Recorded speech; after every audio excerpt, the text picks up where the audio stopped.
Wednesday, June 23rd, 2021, 7 p.m. on the dot. We're calling the JRIV meeting to order. First up is to hear, consider, and approve the minutes of last month, the May 26th, 21 regular meeting. I trust everyone's had a chance to review the minutes. If not, if you'd like to take a moment, I may ask someone to make a motion on those minutes. Go for it. Motion to approve. Thank you, Tom McCarthy. May I have a second, please? Eric Caliper, I'll second. Eric Caliper with a second. Great. All in favor to approve the minutes, say aye. Raise your hand. Aye. Aye. Aye. Any opposed? Any abstained? Nope, we are unanimous. All right, let's move on, guys. We're kind of mixing up the order a little bit here this evening. A lot of you kind of fun. This is our, it's June. We are a week away at the end of our fiscal year, and so this May performance report is a good one. And I thought we could start with the performance report this month. So Brian, are you able to share your screen, or am I doing that? I got to do it? Unfortunately not, yeah. All right, let's see what I can do here. Okay. All right.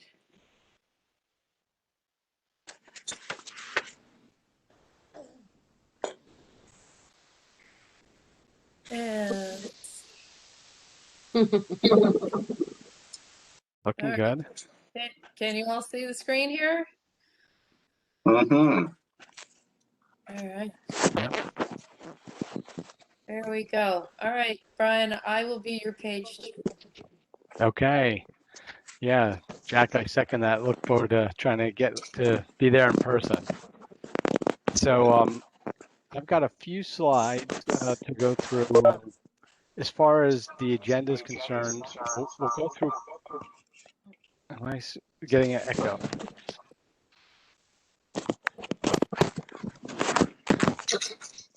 Let's see. I'll try it again. Okay. So as far as here on the agenda, we'll go through performance, but we'll also we put together some private equity cash flow modeling again, 2 different versions that we'll share with the JRIB. And then we also updated our expected return on assets. This is for the pension plan, looking out 30 years. And in addition to that, we did provide some analysis of other towns and cities within Fairfield County to share as a result as well. Definitely welcome your questions or your comments as we're going along. Just stop me at any time. So Carolyn, yeah, let's go to page 4. Just gives an update on the broad indices for the 3 months, year to date, and 1 year. I'll give you a quick update on the month to date for the month of May, which we're reviewing. Markets were kind of muted during the month. U.S. equities were up 0.4%. International equities were up over 3%. And the Barclays Ag, good benchmark for the fixed income markets, was up 0.3%. I'm getting a lot of feedback. Can you all hear me okay? Or is it just muting some mics?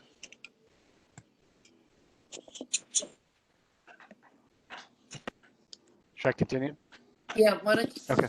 if you're not speaking, may I ask that you mute your computer or your phone, please? Yeah, I just want to make sure you can hear me okay. Yeah. I can hear you fine. Okay, so that's where we are for the month of May. Those statistics weren't on the page, but as you could see, that bright green bar, that's the 1-year number. So still on a year-over-year basis, very strong returns from the U.S. and non-U.S. markets, and then fixed income just down slightly on a 1-year basis, really due to the rate rises that we've seen here in 2021.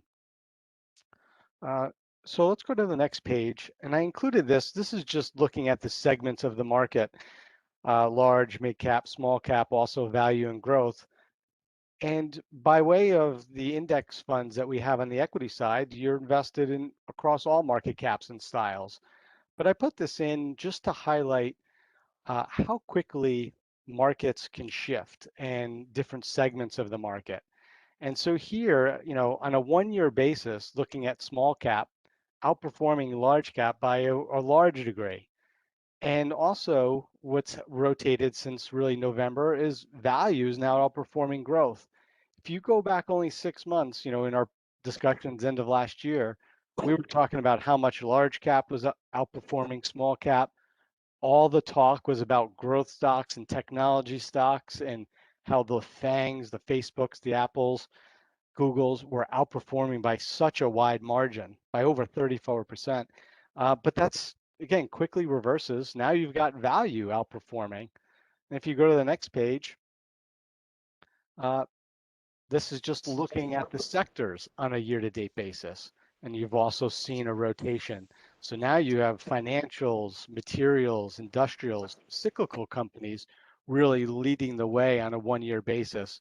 Whereas again, 6 months ago, it was all about consumer discretionary stocks and IT stocks. So the kind of the message there is, that broad, holding the broad market cap and not trying to time the market, often works in our favor. So we have this whole basket. And that brings us to page 7. Now looking at the specifics of the plan performance, this is the pension plan. So I gave you some statistics on how the markets did in May. So you could see for the plan, just up shy of 1% during the month of May, 0.89%. But, focusing as we're coming about a week away from the end of the fiscal year, looking at that fiscal year to date number of 22.32%. So, extremely strong fiscal year as we're looking to close out the year. And then the 1-year numbers already hit on. As far as the asset allocation down below, we're slightly, due to the run in the equity markets, we're slightly overweight equities, both U.S. and non-U.S. equities, by about 2.3%. You'll see we only rebalance when we get to a tolerance of 5%. And then as a constant reminder, we are raising cash at the end of every month and using that to meet pension payroll. So we just raised 2.5 million in cash today. That'll go out, July 1st or thereabouts. And when we do raise cash, we take it from the overweight. So we use cash flows to rebalance back to targets. And so slowly over time, that's another way as a way to rebalance. And so cash is a minimum position. Yep, you could stay here on page 8. This, as far as the equity concern and the fixed income concern, they're all indexed. So on a 1-month basis, it follows the numbers I showed. Same with the fiscal year to date. Well, let's look at the fiscal year to date because that's not captured on the other pages. So looking at that column, total stock market index up over 40%. And then international stocks right behind that on a fiscal year to date basis up 37%. So that's really leading the overall gains. And then the fixed income markets on a fiscal year to date, as I mentioned, as rates rose here in 2021, fixed income is down slightly, about 1.1% for the overall portfolio. But still, bonds play a valuable part in the portfolio, protecting in those down markets. Towards the end of the bottom of this page and the next page gets into the alternatives, but we post a 0 return for those month values because we only get the private equity and real estate performance on a quarter lag.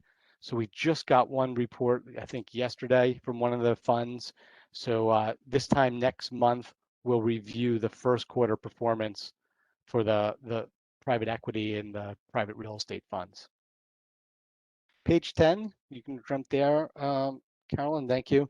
Just looking at the OPEB plan, and from a fiscal year-to-date perspective, it's up more than the pension portfolio, so it's up over 28% on a fiscal year-to-date basis, and that's due to the heavier allocation to equities. So this is more of a 70% equity, 30% between fixed income and a real estate position. Allocation, so that explains the higher returns compared to the pension plan. Here also a little bit overweight as far as equities, And in one of the OPEB plans, the fire and police were getting close to that threshold of rebalancing. We rebalanced the OPEB employee plan about a month or two ago. So yeah, let me pause there for any questions on performance before we move into the next section. And Carolyn, if you want to take these in any different order, if you want to go to the estimated return on assets first, or you want to cover the private equity cash flows first, glad to switch the order around. Yeah, let's just keep it in the order you're at. Let's talk about the private equity cash flow modeling. Okay. Before we get into that, could I ask a question going back a little bit, Brian? So Sure. things clearly seem to be on the move. If you look back to slides, which Carolyn, you don't have to go back to them, but at the beginning of the deck, you had the sub asset classes and the styles and the sectors clearly changing over the past several months or 6 months. What are these indicators of anything? Is there any rhyme or reason that you can see what's going on here? I think it's a couple of factors. Definitely a pertinent question, Jack.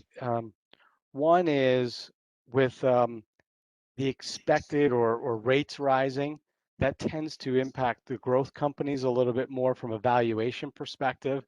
So there's a fear, as the markets always look forward, if and when the rate rises come, that'll hurt the valuations of the growth companies. That's certainly one. And the other part is just with the broad reopening of the economy, with vaccines and all the stimulus, that tends to benefit some of the cyclical companies that were really just beat up from last year. So I would say it was a combination, excuse me, of those two factors, kind of working on both growth and value aspects at the same time. Okay. So I have a question as well. And I should probably know the answer to this, but it's more philosophical. The fact we have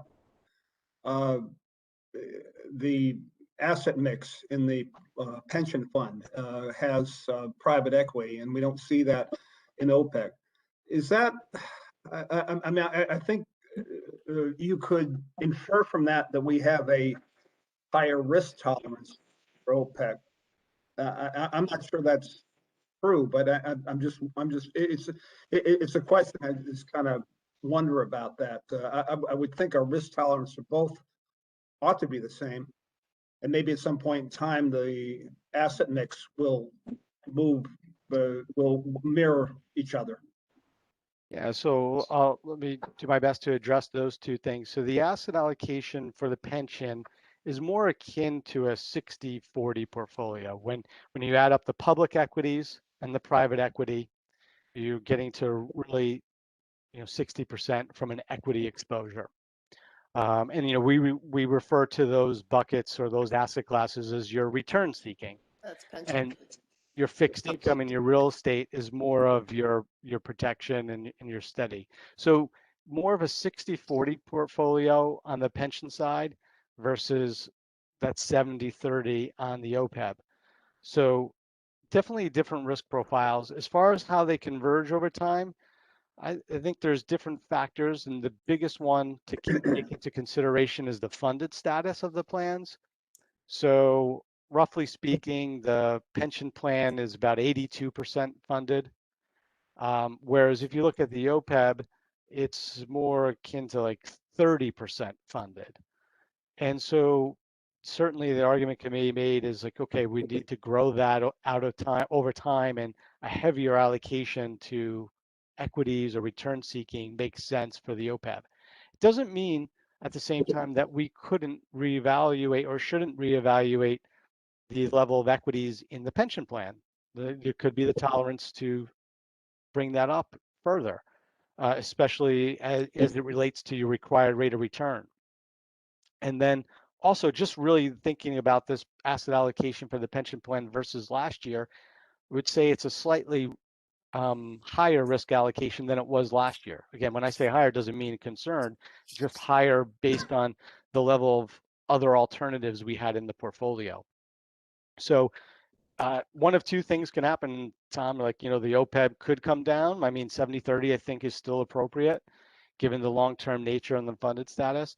But maybe over time, the pension allocation slightly adds some risk.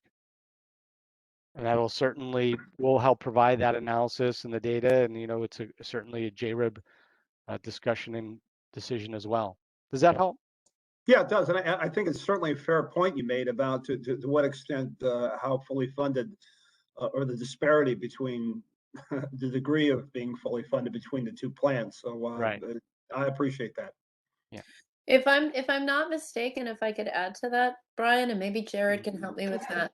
We make distributions, right? We make payroll effectively out of the pension plan, but I don't believe at this point we're making distributions out of the OPEB. I have not seen any distributions from the OPEB, in the year or couple months that we've been working together. We know there's been some contributions to help fund that over time, but correct, no distributions that I'm aware of. I Right. don't know what that cash flow pattern looks like. right. Right. So we're just building that investment portfolio now to be able to help in the future, be able to offset OPEB expenses sometime in the future. Yeah. So it's really it's much more in its growth phase. And then I think the risk tolerance kind of the equity overweight there reflects it. It is a little bit deceiving, Brian, and you bring up a really good point that OPEB does not have an allocation to private equity. Right. And so that it's just so the equity, non-US equity are a little higher, right? Versus the pension that has that separate allocation to private equity. That's correct. Right. Do you find that most plans do have an allocation in their OPEB plan to private equity? I have typically not seen that. Certainly Okay. with the plans I work with directly and then just anecdotally, typically they're smaller plans. And I think the smaller size has something to do with it to getting an allocation as well. Mhm. So other towns, for instance, that I work with in Fairfield County, but even in other states, the OPEB has not had a private equity allocation. Yep. And that certainly kind of bears true here as far as the town is, the OPEB is much smaller from an asset perspective. Still sizable at what, 50, 60 million. 73. 73. Sorry, there you go. There's the markets. Yeah. Yeah. And Carol, that's a good point you made about the fact we're not paying out of OPEB. I think the analogy I can use is like my college kid living at home where she doesn't have any expenses and she can afford to be all in equity for the time being. Yeah, I think age, right? I mean, this is the issue we really will have, especially on the town side of our pensions, the town pensions that are closed to new participants, right? That we are, this is kind of my opinion. If we assume that fund will run out, and we're going to see some analysis on that over the next, say, 25 years, with about 7 to 10 years ahead of its life before it peters out, we'll want to become very conservative with our allocation.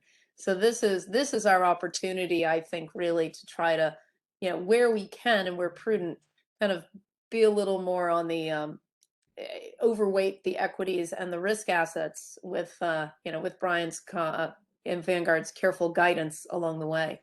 This is the chance for us to really make the returns if they're available to us.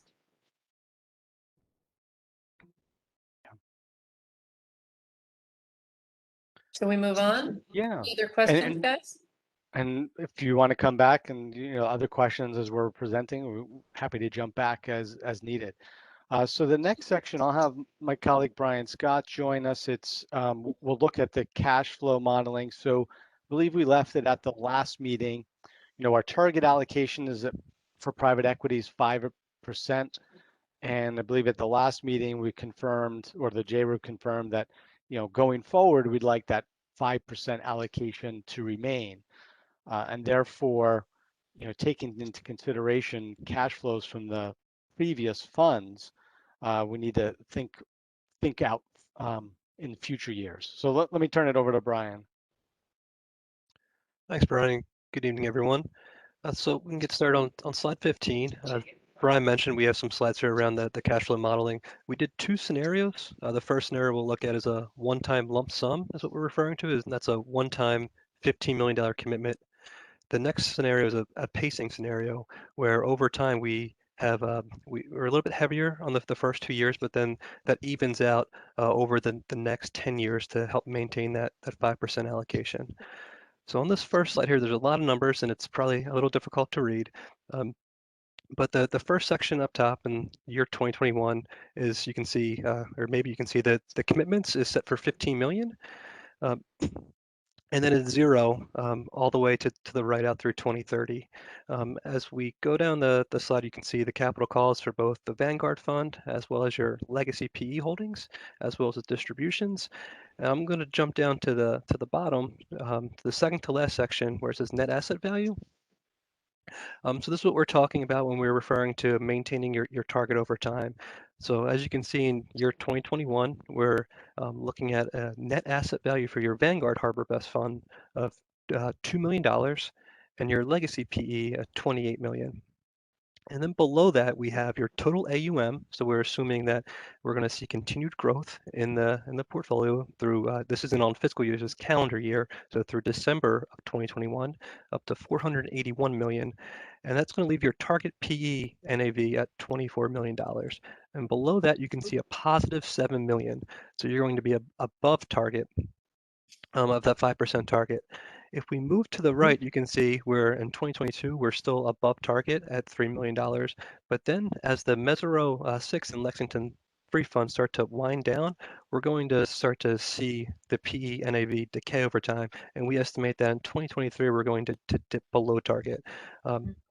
So as you can see that the target's increasing as your assets grow over time, but then as we have distributions out of those two larger PE positions, that's going to weigh on the NAV of the PE as well.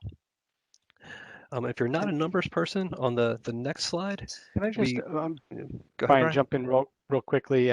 Just wanted to explain one concept as far as in 2021, it shows a one-time commitment of 15 million.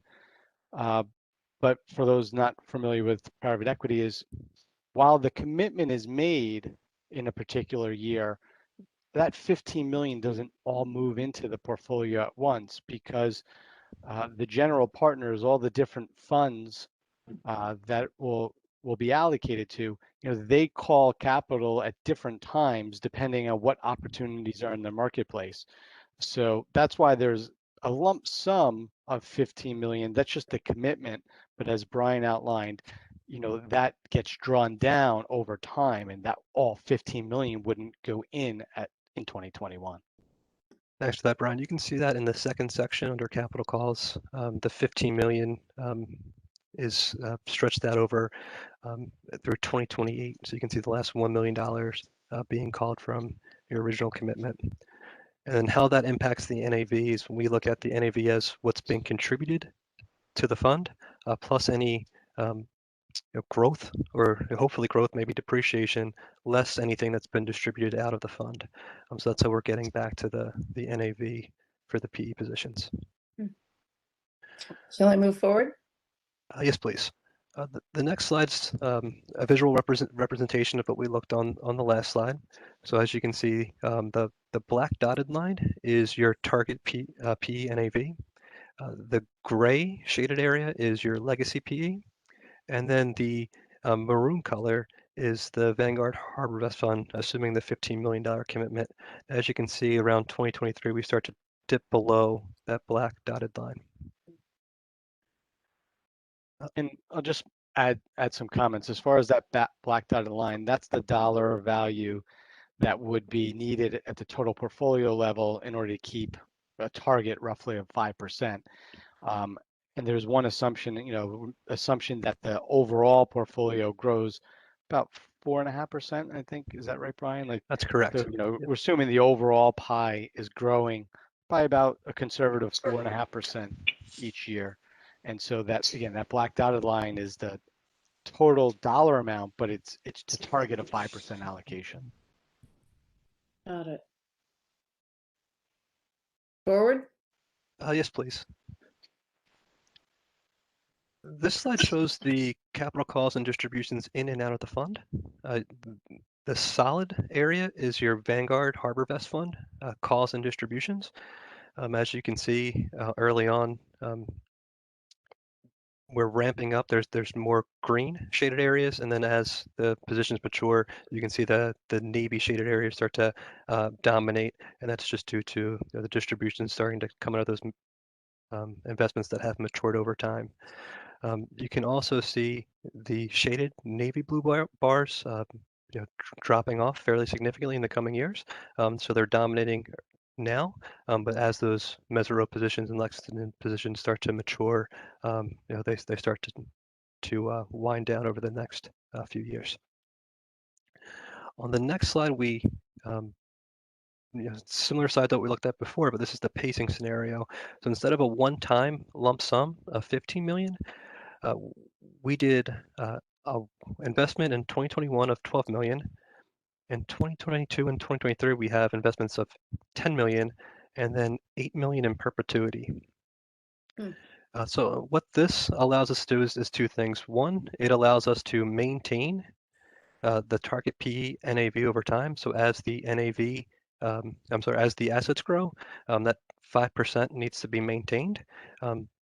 So this allows us to do that, and you can see that the very last row, you can see we're again a little overweight in the first couple of years, but then as we look out, 2025 through 2030, we're right on top of the target. The other benefit. Go ahead. So what this does is this prevents us in a way. This keeps us from reaching a point where the distributions are just been so great we can't keep the 5% allocation. Correct. It prevents you from playing catch up. It also has the benefit of diversification. So instead of doing a one-time investment in 2021 and hoping that's a great year for PE funds, this allows you to get vintage year diversification. So each year you're investing to, one, maintain your target, but then two, get diversification, because we don't know when the market's going to correct and when those opportunities are going to open up for these managers to find cheap companies to invest in. Okay, and that's something that we saw when we had the review 2 months ago of how important those vintages were, right, and how they affected our portfolio performance. Interesting. Yep. On the next slide, again, it's a visual representation of this slide showing the target PE allocation being the black dotted line. The gray shaded area is still your legacy PE. But then all those different colors are the various Vanguard HarborVest vintages that you'll be investing in to maintain that target NAV over the next 10 years. Got it. And then again, and this is cash flows over time. You can see it's a lot more stable from a capital call standpoint. So each year you're going to be getting pretty consistent calls as the program matures and you get to that 8 million commitment every year. And similarly with the Navy solid color bars, those distributions are going to become more stable over time, which helps maintain that PE allocation. It helps for budgeting purposes. Has some definite predictability benefits there. That's all I had for PE scenarios. This is just a quick summary if we needed to reference anything of your current positions. I know that was a lot. Do you have any questions for Brian Binkley or myself regarding any of the scenarios we just walked through? Yeah, I just want to make sure I understand kind of the math that you're applying, because so if we go back to the steady contribution slide, right, this one, right, so we would be looking at a potential, 12 million, 10 million, 10 million, 8 million, kind of an annual investment into the private equity. That is, I mean, that's a number that's a little bit larger than what we've invested in any given 1 year, at least going back a few years for our funds. But what this does is tries to solve for a constant 5% allocation. Correct. So this is what it would take for us to maintain that 5% allocation over the next 10 years. Yep. Based on where we are with the distributions of our legacy funds. Yes, and I also make 2 points on that, Carolyn. So, looking at looking at your previous commitments, there was a 2013 vintage between Mesereau and Lexington.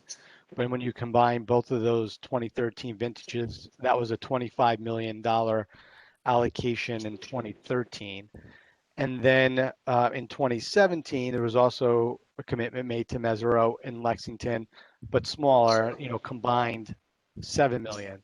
So back further, there's been a bigger one-time commitment when you add both of the funds up. And then, yes, it got smaller in the 2017 year. And then the second comment is just that, we'd have to relook at this each year, right? I mean, this is modeling and based on assumptions, but cash flow can come back sooner or get called quicker, and so this is to give you graphical representation of planning forward. But we would kind of have this discussion next year as well as like, okay, maybe that 8 million is 7 million. It's ballpark, but you're not committing now for future, future years. It seems like we're at a fork in the road here, Carolyn, where in the past it's been pretty lumpy, our commitments and the capital calls that have gone in. Now we're seeing it with the distributions that are coming out. We're getting a lot more out of the funds. I personally like private equity. I know that the party could calm down a little bit, but if you take a look at the data, if the economy turns south, in investing over all of these different, vintage years certainly is going to be beneficial rather than going, if we do decide to maintain the allocation at 5% rather than just putting in, a lot of money now and then maybe having to do it again in 4 years or so. I would certainly be in favor of, continuously putting money in year over year. So I'm sharing my screen right now, as you know, so we can't see each other. Brian Binkley, can I ask you, I mean, do you think it makes sense to continue with the presentation and then we're able to have the discussion that kind of the board needs to have regarding this? Sure. Or would you suggest that we pause here and we discuss? I'm just not able to roll forward here no on the problem. slides to do a sneak peek without having everybody roll forward here on a sneak peek. Let me help you with that. Is the next two, really, I'll just cover 2 more slides if you wanted to move to another section. So it won't take me nearly a lot of time unless there's questions, and then we could come back, or if we just pause to see if there was any other questions before we move on to the next topic around the discount rate. No, I want to stick on the private equity discussion. Okay. And Jack has done Jack's done a tremendous amount of work for us on this, so I want him to weigh in and share what he's learned. I'm just wondering when the graceful time is to transition to our discussion as led by Jack. Oh, okay. I'm completely fine turning it over to Jack right now. I think we have ample time, and won't take away from the rest of the presentation. All right, so I'm going to do that. Okay, sounds All right. good. Thank you. So, want to just take it, Carolyn? Yeah, Jack, please take it away.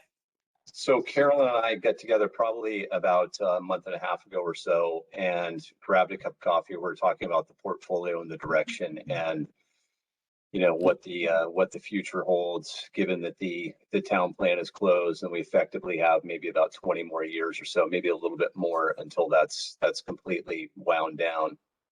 So we started talking about, kind of risk and the reward. Private equity seems like a logical place that, if we've got a funded status now in the low 80%, then taking on at least maintaining our allocation at 5% and possibly even taking on more now would be the prudent time for the board to talk about it. I mean, our legacy and the good work that we do isn't going to be seen in a year or two. It's going to be seen when hopefully, all of us will be long off the board. I'm sure Eric Caliper will still be on the board. I don't know. We'll see. So anyway, that's the discussion. So throughout the talk that Carolyn and I had, there are 3 kind of parties on the table. One would be HarborVest that we could consider We've got a lot of eggs in the basket with Vanguard right now, but you know, we've had two very good partners with Mesero and Lexington. So I reached out to Mark Andrew at Lexington and talked about their upcoming, I think it's their number 10 fund. And that's a very, very big fund. So they do all, for the most part, all secondaries, and they're a huge player in that market. I think their fund is like 10 billion or 15 billion or something like that. And they charge, from a cost standpoint, fee standpoint, it's pretty close to 2% management fee. And then it's like 2 and 20. It might be like 1.8 and 18 or something like that. But nonetheless, the fees are kind of historically what you would expect from private equity. So they're doing the secondaries, which, you know, just means that they're going out and they're purchasing these funds from other institutional investors. Mark had mentioned that one of their last purchases was from the Harvard endowment. They had, I don't know, they picked up a billion or $2 billion. Harvard was rebalancing their portfolio, and they wanted to divest out of that portion. And so Lexington came along.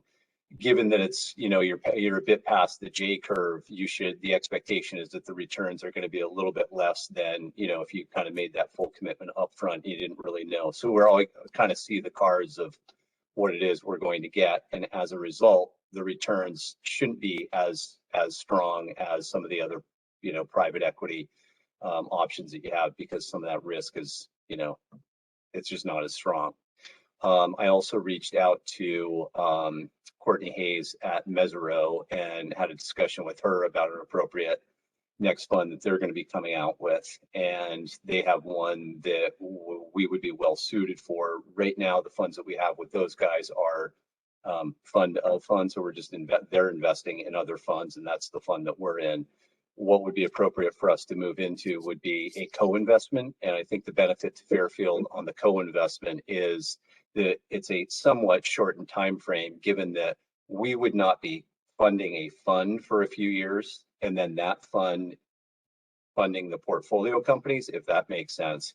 We would be doing a co-investment where our money would be going directly into those portfolio companies. So we probably, in a typical private equity arrangement, if the duration is going to be somewhere around 13 years or so, that one might be 10. And from a fee standpoint, they charge a flat 1% fee to everyone. There's no discount, so the fee is considerably less. And that fund is pretty small. I think she said it was 400 million. And then obviously the other option would be HarborVest. And I, you know, personally, after talking to Mark and talking to Courtney and all the discussions that we've had with Brian here, I would like to hear a little bit more about kind of the risk of the fund that they're coming up with and how that compares to what our opportunities are and what we're invested in right now.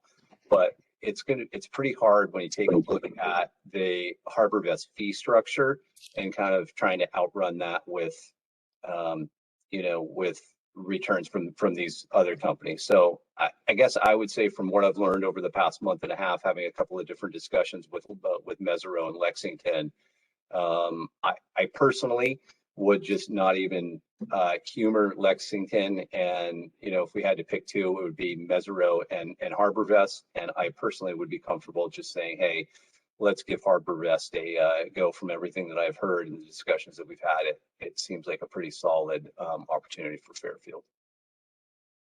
Hey, Jack, just do Lexington and Mesero offer a new vintage fund every year if we wanted to stagger the investment as Brian's modeled here? It's a good question. I got the sense that they don't. I don't think that they have it every year. Maybe Brian would know that, but I didn't get the sense that they do, but they could.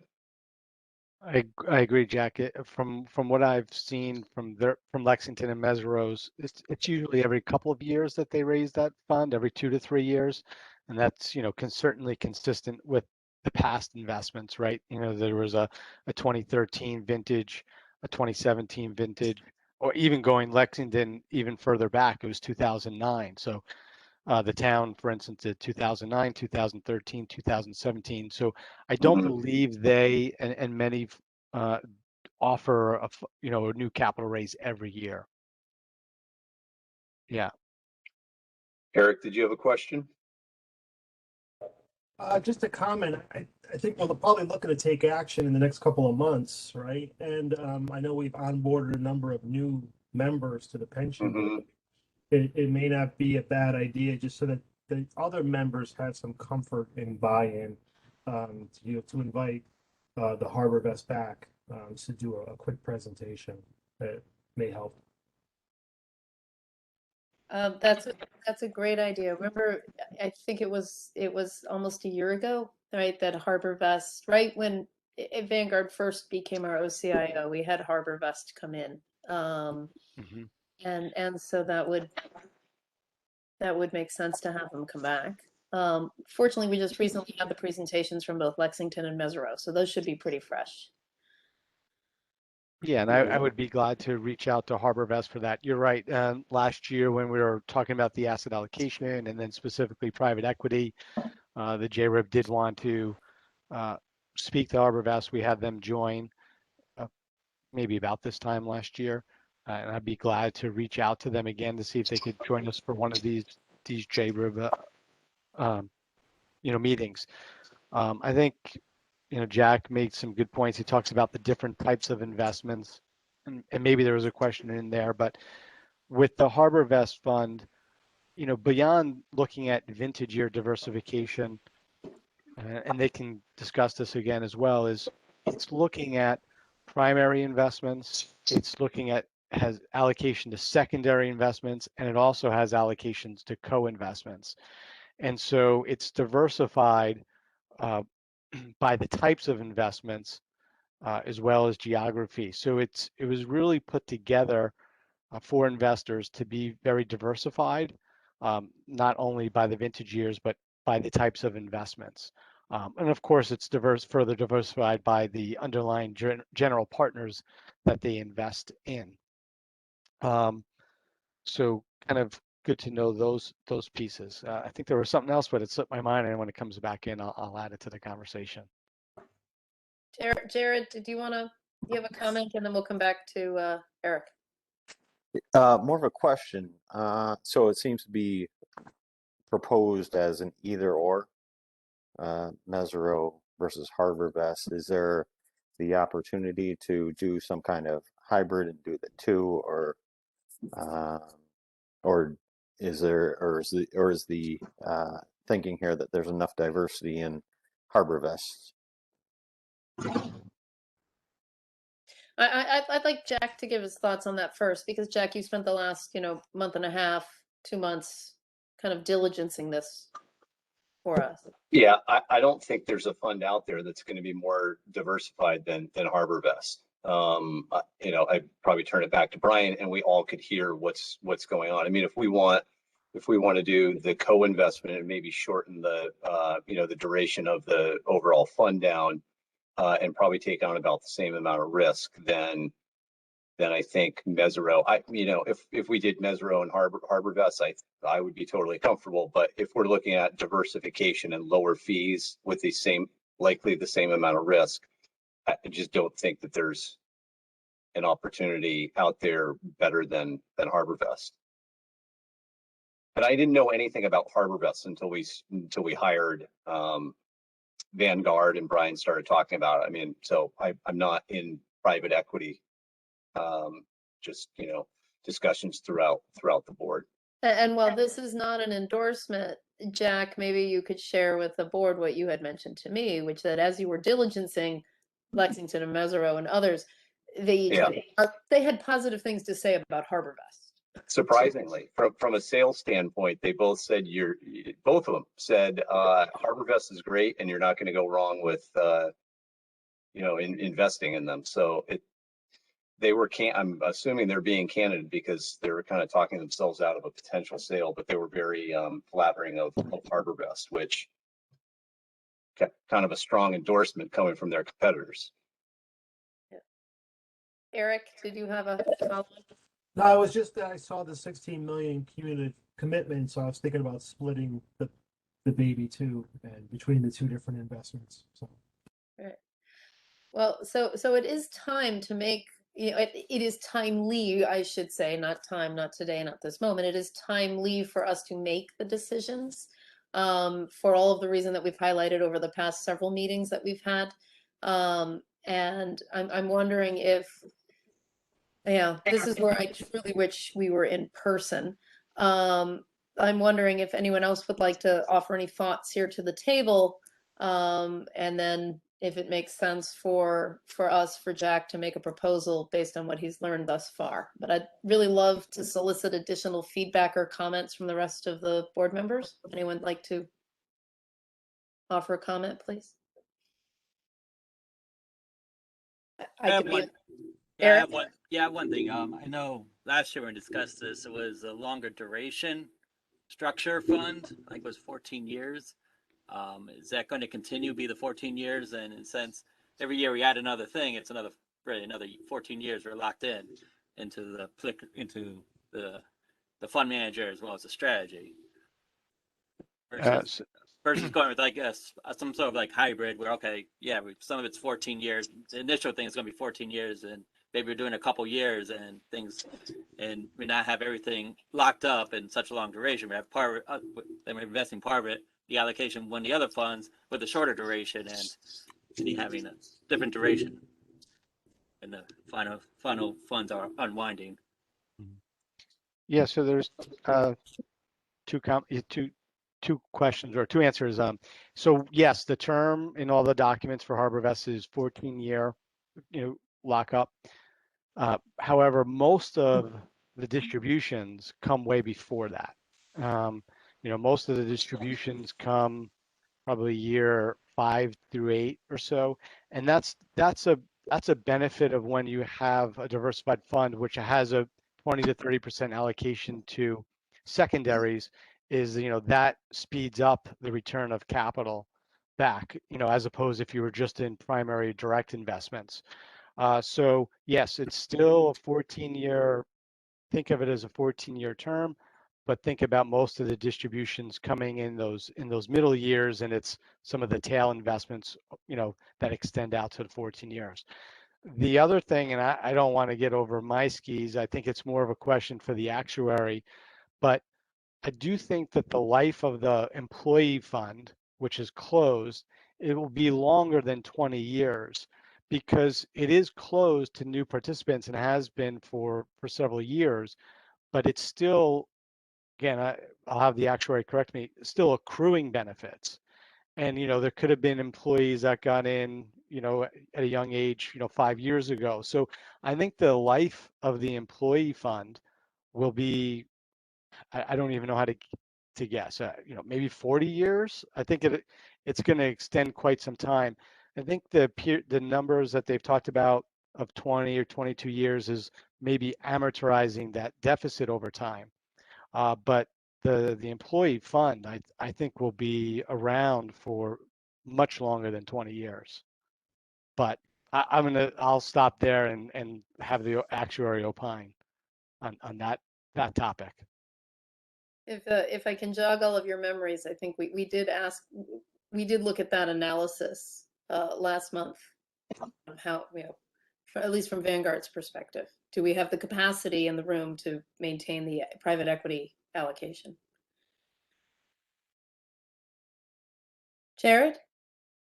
Yeah, so if we move forward with HarborVest, is there, what do we use for a benchmark, or is there a way that we can, if right now the decision is between HarborVest and Mesirow or Lexington, is there a way that we can track them and see how they're performing against one another or against some other benchmark?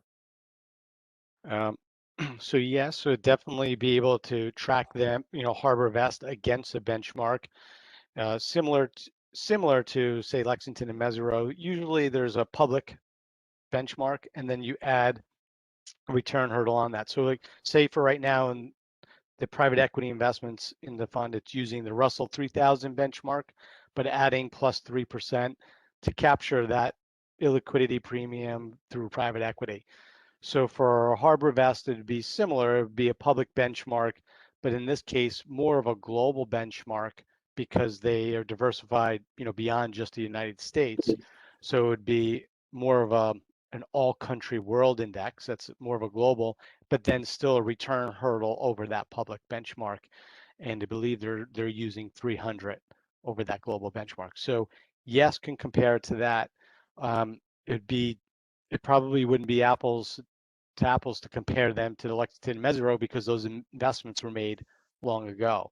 But Harbor Vest has shared their track record from their previous global funds, and we can have them present that as well. So yes, they'll have benchmarks, but it wouldn't be right to compare them to the old vintages of Lexington and Mesereau.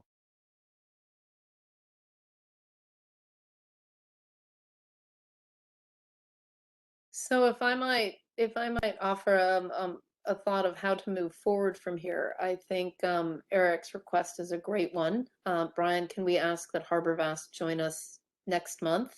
Someone from HarborVest can walk us through the product. We do have the issue that was brought forth in this presentation, and that's whether or not to do kind of a lump sum or to try to manage to maintain a constant allocation number based in part on the math, the distribution math that we saw. So exhibit 1 versus exhibit 2. Understanding this is the first time we've seen these two scenarios, I'm wondering if either one resonates more deeply than another, so that we are able to kind of line this up for a final decision on this at next month's meeting. Does anyone want to? I don't have a preference. I mean, I would love to ask Tom. Yeah, I just say stick to the 5% model, just for no other reason. For my simple mind, I like to see it that way in a pie chart. It's just easy way to understand it. Carolyn, if we opt for exhibit 2 over time, then I'm guessing we don't have to, all we have to do at this point is vote on an allocation for this year, right? We don't have to. Yeah. Yes. Right. I think we would, and I'd want to get moving on this. I feel like we've done a very good job, a very thorough job. So we've got one last piece to tackle, and that's HarborVest coming back. But I would suggest that we would make the allocation for this year, right? But I am curious about your thoughts regarding that exhibit 1 versus exhibit 2. I personally, I think if we go the exhibit 1 route, we're just going to be in the same place a couple of years from now. So I'm more in favor of exhibit 2. And I would vote to maintain our 5% allocation. Does anyone have a different view than that? I'm also in favor of the second version of having steady allocations into the private equity, and then also looking to increase the allocation. Not necessarily keep it at 5%. We increase it. We got a portion that's going to go to HarborVest, a portion could go to the other funds, because like once we have the allocation set up, when they come along and say, oh, we set up a new fund, and obviously it's a limited time when you could get in there, and you want to make sure we have the bandwidth to jump on an opportunity. That's we got to meet a couple months and figure it out, and by then it's closed. The opportunity has dissipated. You saw that with like a year ago when the volatility in the markets, some funds were able to grab very quickly new opportunities because there is volatility in the marketplace, and there could be opportunities again where we have the larger allocation, whether we're there or not. We have that firepower ready, the dry powder ready to go when we get that opportunity. So I think continued steadiness and increasing it. Okay. Eric, you're kind of nodding. Curious, Eric, if you have any, Eric Caliper. No, I agree with Scott's assessment. I think that the pacing that was in Model 2 is definitely the way to go. And I think that bringing HarborVest in, I think that as soon as HarborVest presents, I think that the board will be willing to take action at that point. Okay. I agree with the previous 3. Okay, thank you, Nick. Makes sense to me. Okay, this is not a vote. This is just I'm just trying to get a sense of the temperature here, guys. I just find it easier to manage and more intuitive running it, again, for my simple mind. Okay. Brian, were there numbers, allocations that you provided for other towns in Connecticut or a similar size and scope of how much private equity they have? Did you present that to us a couple of months ago? There was a range? We didn't. One thing that we put in today's presentation, but Brian has gone through a lot of the cappers for all the towns. And so that was one of the slides that we have in the back of the presentation of looking at other towns, what their allocation is to equities or return seeking. Private equity would be a part of that, and where their discount rate is. So that underlying data is not in that graph. And I'm going off of memory too from previous years. It's more of the bigger funds or towns, Greenwich, Stanford. I mean, Eric, you could correct me, but it's the bigger towns when you have a bigger plan that tend to allocate to private equity. But in the 100 and 200 million, or less, you don't typically see it. But no, I haven't presented any of the PE allocations for the other towns. It's something we could pull. So Broadly speaking, and maybe I'm going to bring it up more of like at a national level, and this includes state, plans, but you tend to see an allocation to private equity in the range of 10%. Maybe very big public funds, go 15, 20, or 30%. But the national average, and this is data that's been collected, tends to be 10% to private equity for public funds. One thing also to consider is like in Fairfield in Connecticut, we have every town, every city, 169, most of them have independent boards.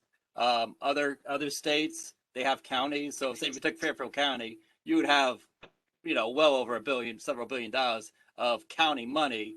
So then the allocation would be a much larger number. But since in Connecticut, we everything is by town, as we know. So it's another thing why, some towns don't have it, others do have it, so. But before we leave, Nick, thank you. I heard from you. Kevin, I'm wondering if you care to offer any thoughts at this point.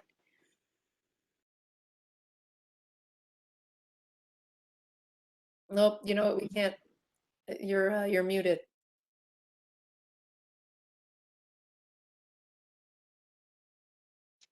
No, you're still, it thinks like your computer's muted.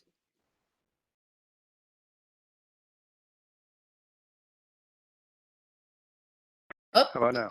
there it is. Yep. I agree with option number 2, but I also agree that hearing from these guys would be a great idea. But I think timing the investments and managing fees is the smartest way long term. Okay. All right. could I go to Eric Newman? Eric, do you know what Stanford, not that it makes a difference what their allocation to private equity is, but just out of curiosity, some of these larger plans Yeah, so we have 4 different retirement plans plus OPEB, and it's our police and fire have the allocation. It's just a board preference. Ideally over time, the other 2 will move towards private equity, but they said we have 5 different boards. So you don't even have overlap. So we don't even have overlap right here.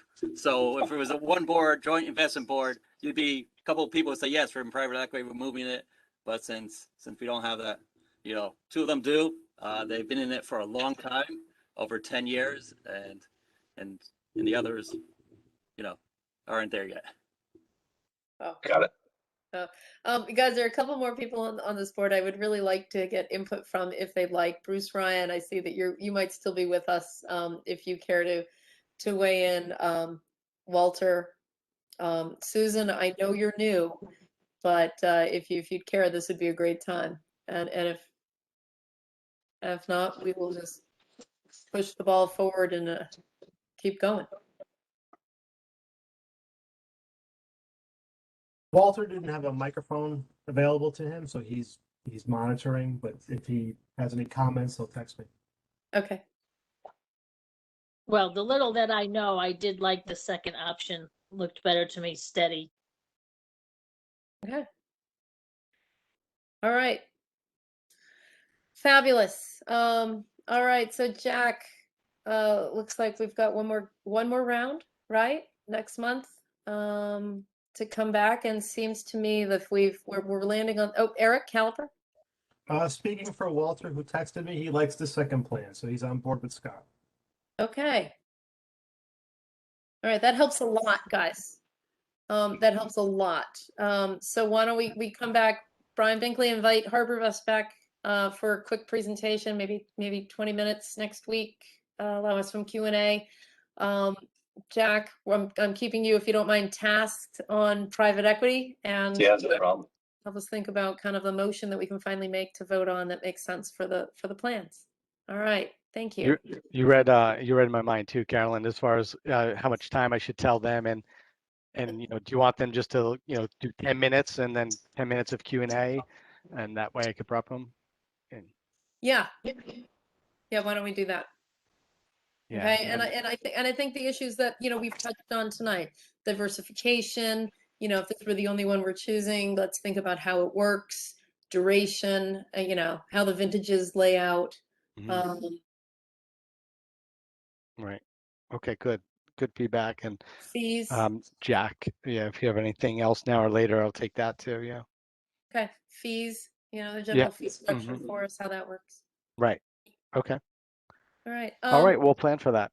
All right, Brian Binkley, do we go back to screen share for the rest of the presentation you have ready for us?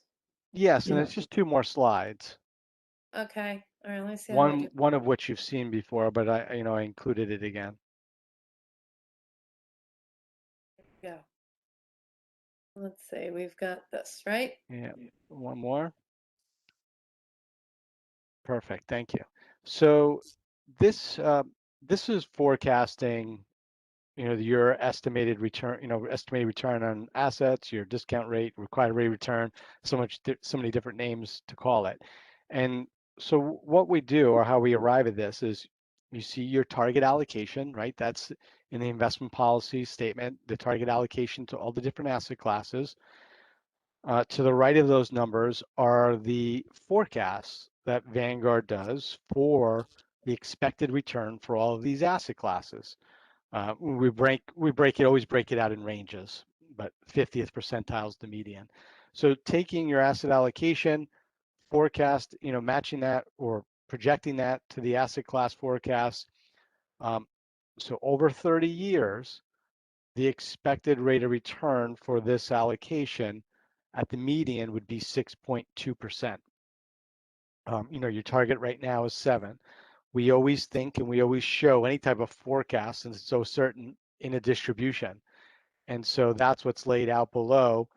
You see at the 75th percentile, or let's call it, there's a 25% chance, according to our forecast, that you'd hit 6.8%, and just a 5% chance you'd get to 7.83. So, consider your 7% somewhere in between that 25th and 5th percentile. And that's just looking at the current allocation. There were some conversations of, increasing risk closer to OPED.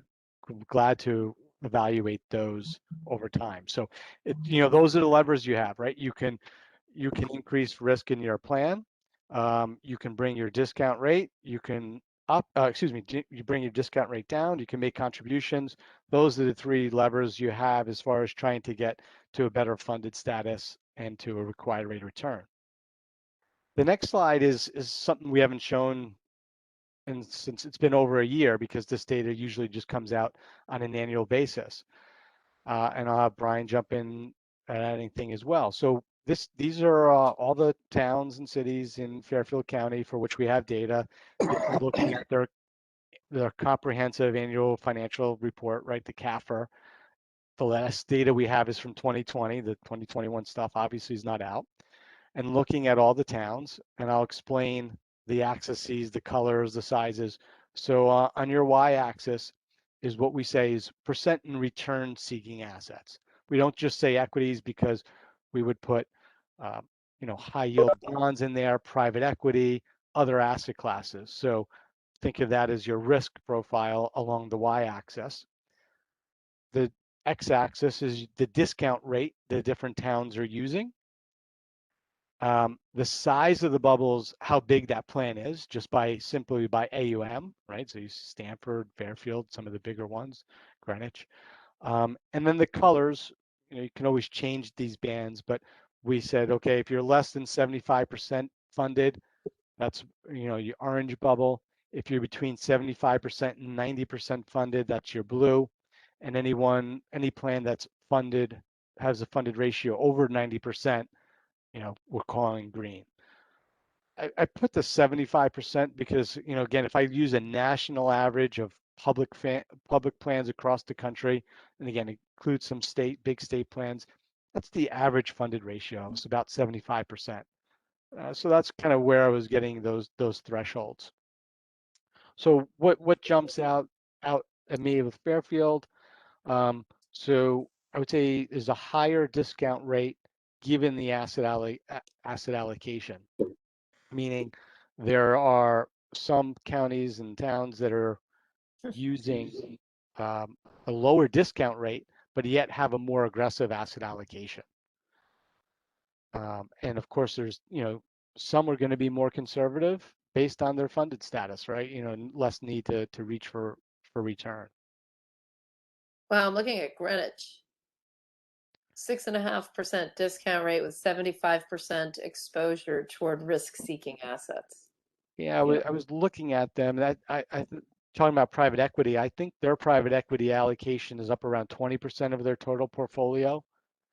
So still have a good portion to public equities, but I believe their private equity allocation was closer to 20%. Okay. Yeah, and trying to guess on size, they were maybe around 600 million or so as far as the plan size. Okay. Interesting. So we're really not all that far off. I mean, I don't know if this is the right comp group to use, but Yeah. it's interesting data to see displayed this way visually. I think that's the main point, Carolyn, right? It just helps give you a sense, but you wouldn't set anything necessarily based on what other towns or cities are doing, but it gives you some semblance of Fairfield County as a microcosm. Okay. And that's what we had prepared. I always include, each month we're updating kind of our market, our outlook. It doesn't change drastically from month to month. I will just say on the topic of inflation, we've been talking for a while and been in lockstep with the Fed as far as inflation being transitory, right? We've seen big inflation numbers recently, over 3%, but that's because of the low base effects. And, as the supply chains ease, as we get better, different year over year comps, we expect that inflation to go below 2%. With that said, one thing that our economics team has been spending time on is just the role that federal deficits can play with respect to inflation expectations. And some of the work that they're doing is if there's projections for budget deficits at the national level to be over 5% for many years out in time, that starts to have an effect on investor attitudes towards inflation in the sense of expecting higher inflation due to those big budget deficits.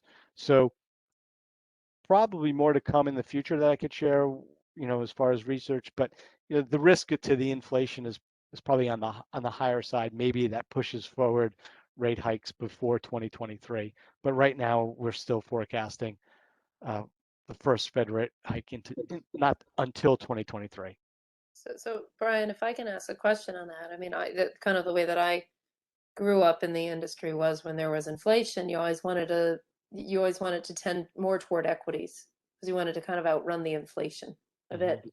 I don't know if that still holds true or if prevailing views have changed. No, that view still holds true, Carolyn. And even if there's higher inflation, I don't think us or any other, anyone I see is projecting inflation like there was back in the 70s, runaway inflation. Just the risk is higher than the Fed target of 2%, but of course they could always bring that down with rate hikes. your point is certainly a valid and one we still agree with, that over the long term, equities more than compensate or outperform inflation, and that's your best hedge over the long term for a portfolio. Should I move through any of these additional slides, Brian? No, not necessary. It's just data behind there, but not necessary. All right. All right. Thank you. Thank you very much. Yeah. You guys, in your packet, kind of in your email, you got some materials that that we had seen before from Hooker and Holcomb, and that's the discount rate. So this kind of information will ultimately feed into what we're going to talk about next month. So we're not going to have that discussion today. But you know, keep an eyes on your email box. I'd like to move forward. To item number 5 is we were hoping to have a discussion on the 401A and 457 plans, which are our town's DC plans. We're not prepared kind of to have that conversation, so I'm going to skip over that this month. Look forward to circling back on that as soon as we're able. Moving forward to item 6 on the agenda is the CFO report. Jared, I don't think you might, I last week, I know you were away for the week. I hope you had a really great time and didn't work too hard on preparing for this.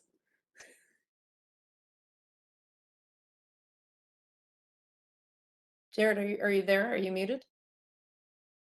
Yeah, I'm here. There we go. I did my normal report, which I sent out earlier, and I will share with you in just a minute. My flight got delayed, and I got in at 3 o'clock this morning. So, pretty typical of flying this time of year into these conditions. And but let me share this with you in case you don't have it.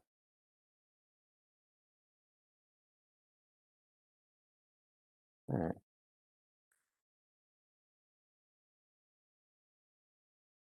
Everybody got that? Got it. All right. So on the town side, there was a transfer of funding of at the end of April to be sure that we had sufficient funds to fund the May 1st, in this case May 3rd, because of timing, pension payments, and that happened. And then there was also a similar couple of different transfers that happened at the end of May to be sure we had funding for the June 1st. And same with fire and police. So I don't know if anybody has any questions. Next month, I think we'll be able to share with you some, hopefully a lot more detailed information about how much is, flowing through the pension fund. Just to give some context for future reports about what's going in, what's coming out of the fund, other than just these internal transfers. So you can see the expenditures and get a better view of what's happening in the fund. So the goal is to produce something like that for next month. All right. You can stop sharing and let's come back. We can move forward. Does anyone have any questions? Tom McCarthy? No, Okay. It's really hard to see in those screen shares. All right. Kind of our old business. I want to update you on the status of bringing Milliman on board. It's gone through the Board of Selectmen. It's currently sitting, contract's currently sitting with some final details regarding insurance and some of the finer points of the terms. I've had a few exchanges with Jen Castellano, who'll be our account rep, and she looks forward to coming online. But we're waiting for those those minor things to be ironed out. We should be on time for the end of the fiscal year. In addition, I've had some nice conversations with Stefan from Hooker and Holcomb, and he's willing to kind of continue to help. So I'm feeling, you know, I think I would like to think that we did right by them, and we treated them nicely. We called them and had a couple conversations with them right after we made our vote to change the actuary. And I think we'll be in good stead for the topic for next month, which is going to be to discuss the discount rate. You're going to see information come at you from a bunch of different places, not only from Vanguard, but we'll see some things from Milliman, and we're going to see some empirical support from Hooker and Holcomb. We're going to be relying on the slides they already presented to us, so you could go back to their actuarial presentations on the pension and on the OPEB. And the reason is that that's where the math is going to come from, regardless, whether it was, you know, in December of this past year or it's June of this year. So the numbers are still the numbers. And we'll have, you know, we'll be able to kind of bring our minds together to make a decision around the discount rate. Does anyone else have any old business they'd like to bring forward? All right, seeing none, we're going to move on to the final thing, which is new business. I don't have any new business to disclose. Does anyone have any new business they'd like to bring up? Wow. All right. So then with that, the item that is not on our agenda is the last item, which is to adjourn the meeting. And so with that, Eric Caliper has made a motion to adjourn. I'm assuming Tom McCarthy is second. All in favor? Everyone, enjoy your month. I really want to see us in person next month. Yeah. All right. Thanks, everybody. Have a nice evening. Thank you.